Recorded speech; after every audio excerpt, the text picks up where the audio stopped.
MP Vaddiraju దివంగత మాజీ ఉప ప్రధాని బాబు జగజ్జీవన్ రామ్ కు ఘన నివాళులు. సుప్రసిద్ధ స్వాతంత్ర సమర యోధులు, సంఘ సంస్కర్త, దివంగత మాజీ ఉప ప్రధాని బాబు జగజ్జీవన్ రామ్ 118వ జయంతి సందర్భంగా ఆయనకు BRS parliamentary party deputy leader, Rajya Sabha సభ్యులు వద్దిరాజు రవిచంద్ర ఘనంగా నివాళులు అర్పించారు. బాబూజీగా ప్రసిద్ధి చెందిన జగజ్జీవన్ రామ్ కేంద్రంలో వివిధ శాఖల మంత్రిగా, ఉప ప్రధానిగా సుదీర్ఘకాలం దేశానికి చేసిన సేవలు శ్లాఘనీయమని ఎంపీ రవిచంద్ర తన సందేశంలో కొనియాడారు. స్వాతంత్రోద్యమం సందర్భంగా క్విట్ ఇండియా సత్యాగ్రహం తదితర కార్యక్రమాలలో చురుగ్గా పాల్గొని జైలుకు వెళ్లారని, ఏఐసిసి అధ్యక్షులుగా పనిచేశారన్నారు.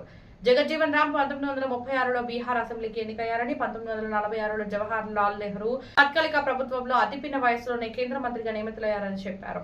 రాజ్యాంగ పరిషత్ సభ్యుడిగా సామాజిక న్యాయం కోసం తన వంతు కృషి చేశారని ఎంపీ వద్దిరాజు పేర్కొన్నారు. కార్మిక ఉపాధి కల్పన, పునరావాస, కమ్యూనికేషన్స్, రైల్వే, ఉపరితల రవాణా, నీటిపారుదల, ఆహార, వ్యవసాయ, రక్షణ శాఖల మంత్రిగా, ఉప ప్రధానిగా బాబు జగజ్జీవన్ రామ్ దేశానికి అందించిన సేవలు మర్చిపోలేనివని ఎంపీ రవిచంద్ర కొనియాడారు.